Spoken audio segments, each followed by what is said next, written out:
Tuan Yang Dipertua, hasutan-hasutan bermotif politik yang membawa kepada pemansuhan sistem cukai GST telah menghalang hasrat kerajaan Barisan Nasional dahulu untuk terus mengurangkan kadar cukai korporat Malaysia secara berperingkat-peringkat. Tuan Speaker, saya gunakan peraturan Dewan. Sehingga 17%. Hitung. Apa dia? Peraturan 36/12. Saya baca. Yang Berhormat Pekan dengar. Mana-mana ahli yang mengeluarkan kenyataan yang mengelirukan Dewan adalah disifatkan menghina majlis. Apa yang mengelirukan? Penjelasan saya. GST membebankan rakyat. Itu Yang Hormat, ini bukan pencelahan, bukan boleh untuk berbahas, untuk penjelasan saja. Dan Yang Berhormat Pekan tak bagi laluan pun. Daripada Speaker. Ya. Adakah kita boleh benarkan Yang Berhormat Pekan terus berbahas mengatakan bahawa percukaian GST itu adalah baik? Itu pendapat beliau. Duduk. Jelutong, tolonglah. Jangan buang masa. Yang Berhormat Pekan tolong teruskan. Adakah kita dengar? Pucung pula. Jelutong, tolong. Pucung kena 2-3 kali daripada saya. Maaf, jelutong sebenarnya. Yang Berhormat Pekan, silakan. Last ya, tolong. Tuan Yang Dipertua, malangnya negara-negara jiran kita yang kesemuanya melaksanakan cukai GST telah berjaya menurunkan cukai korporat mereka ke paras lebih rendah daripada negara kita, menjadi Malaysia sebagai sebuah negara yang cukai perniagaan paling tinggi di ASEAN. Seperti sedia maklum, sistem pencukaian GST adalah lebih saksama dan progresif.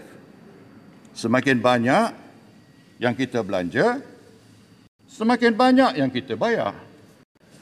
Hasil daripada cukai GST ini mampu memberi ruang kepada kerajaan untuk mengurangkan cukai korporat dan cukai pendapatan peribadi ataupun personal income tax. Tuan Yang Dipertua, antara pertimbangan utama bagi pelabur asing memilih destinasi pelaburan mereka iaitu saiz pasaran domestik, infrastruktur negara dan kadar cukai korporat antara faktor-faktornya. Dari segi infrastruktur negara, Malaysia masih mantap dengan projek-projek infra rakyat, masih berjalan dan semakin hampir selesai, yang akan memastikan kelebihan infrastruktur negara terjamin. Akan tetapi, adakah pelabur-pelabur asing ini memilih Malaysia memandangkan saiz pasaran domestik kita lebih kecil, tetapi pada masa yang sama cukai korporat kita pula tertinggi di kalangan negara-negara ASEAN ketika ini. Akibat faktor ini, syarikat-syarikat Malaysia pula mungkin lebih tertarik untuk melabur di negara jiran berbanding di dalam negara sendiri. Selain memberi ruang untuk menurunkan cukai korporat dan cukai peribadi, sistem GST yang dipadankan dengan package bantuan rakyat sebenarnya memainkan peranan yang amat penting untuk mengurangkan jurang pendapatan. Ini berlawanan dengan propaganda yang telah menyebabkan sebahagian daripada rakyat termakan hasutan. Kononnya GST lebih memangsakan pendapatan rendah dan menyebabkan kenaikan harga barang-barangan. Hakikatnya adalah sebaliknya, GST menyumbang pada fiskal kerajaan dan lebihan pendapatan itu dipulangkan pada rakyat, terutamanya golongan B40 dan M40. Di samping itu, sekejap Wabi, sekejap lagi. Ya. Di samping itu, apabila hasil negara meningkat, pada ketika itu, saya berkemampuan untuk mengumumkan satu kenaikan gaji tahunan khas KGTK untuk semua pejabat awam pada tahun 2018. Berarti pada tahun itu, sepatutnya semua pejabat awam menerima 2 kali kenaikan gaji tahunan. Ya, Wabi. Terima kasih Yang Berhormat Pekan. Saya faham dan ikuti perbahasan Yang Berhormat Pekan dengan sangat rapat. Isunya bukan berkaitan GST semata-mata, tetapi apabila GST diperkenalkan, ada 3 masalah yang amat besar. Pertama sekali, apabila duit rakyat dicukai, duit itu dibelanjakan tetapi dengan ketirisan yang agak luar biasa. Sebab itu kita lihat indeks persepsi rasuah negara menjunam ke tahap yang paling teruk dalam sejarah negara. Dan sebab itu rakyat marah jikalau duit itu dikembalikan semula ke poketnya, saya agak yakin ia boleh diterima. Kedua, berkenaan rebate GST, di mana rebate yang sepatutnya diberikan semula khususnya kepada SME, peniaga-peniaga kecil agak lewat. Dan kerana apabila rebate itu lewat, kadar inflasi negara dan kos harga barang turut meningkat juga. Dan yang terakhir, Yang Berhormat, ia bukan sekadar GST semata-mata, tetapi bila kadar pengangguran, khususnya pengangguran belia, dalam tahap yang tertinggi, 13.4%. Dalam negara, kadar inflasi peningkatan yang tertinggi. Dalam tempoh masa 2 tahun, rakyat akhirnya susah. Saya berharap perkara ini dapat dipertimbangkan, khususnya sebelum pengenalan apa-apa cukai yang baru yang boleh dilaksanakan oleh kerajaan pada hari ini. Terima kasih Yang Berhormat. Yang Berhormat Pekan, saya Pontian. Jelutong minta laluan Yang Berhormat Pekan. Boleh bagi tak? Jelutong tak apalah. Ni Pontian. Pontian dulu ya. Jelutong boleh mencelah ketika saya berucap kemudian ya. Hari Khamis.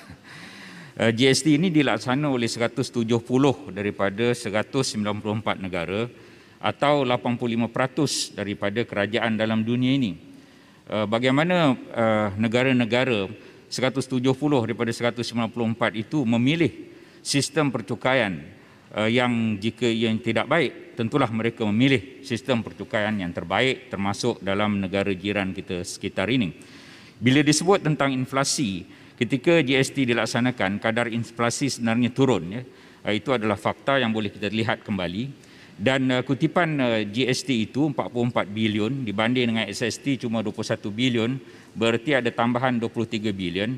Dan apabila dihapuskan GST pada tahun 2018, diganti dengan 6 cukai baru dan 3 kenaikan cukai yang juga membebankan rakyat. Apa pandangan Yang Berhormat Pekan? Pekan Kanga nak minta boleh. Kanga sokong GST. Saya tanya tentang 1MDB boleh tak? Saya nak teruskan. Yang Berhormat Pejung. Jelutong. Kanga sokong GST. Pekan. Saya tak bagi Jelutong ya, bagi Jelutong Kanga. Saya nak teruskan. Kalau 1MDB tidak ada, boleh kita beri gaji kepada Jelutong.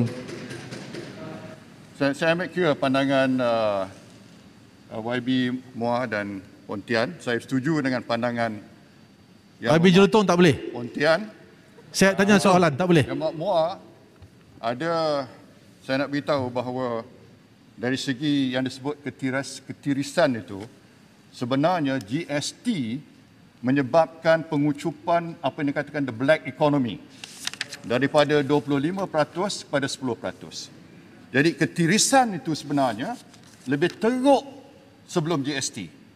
Dan sebab itulah GST memberi manfaat pada negara dan kepada rakyat. Setelah 3 tahun dimansuhkan, persepsi sebahagian rakyat bahawa GST merupakan punca utama kenaikan harga barang terbukti tidak benar dan meleset sama sekali apabila harga barangan asas naik ketara setelah SST diperkenal semula menggantikan GST. Kita tahu mutakhir ini harga daging naik, harga ayam naik, harga besi keluli naik, harga simen naik, lebih ketara lagi daripada zaman GST. Tuan Yang Dipertua, perlu disedari GST adalah cukai penggunaan atau consumption tax. Lagi tinggi pembelanjaan seorang, lagi tinggi jumlah bayaran GST. Golongan kaya dan berkemampuan akan berbelanja lebih, akan membayar lebih GST. GST juga mensasarkan ekonomi gelap dengan saiznya sebesar 300 bilion setahun yang sebelum ini terlepas dari membayar apa-apa cukai. Dengan GST, saiz ekonomi gelap dapat dikucupkan, yakni dianggarkan dari 25% KDNK kepada 10%. Inilah ketirisan yang paling teruk sekali untuk makluman Yang Berhormat Muar. Dengan itu, kutipan-kutipan hasil GST ini mampu diagihkan pada golongan B40 dan M40 dalam bentuk bantuan tunai rakyat yang jauh lebih besar berbanding dengan nilai GST yang dibayar mereka. Sebab itu kita perlu melaksanakan semula sistem GST secepat mungkin apabila negara pulih dari COVID. Sekiranya ingin mencapai matlamat mengurangkan jurang pendapatan, matlamat menarik pelaburan dan mengukuhkan kekuatan fiskal kerajaan.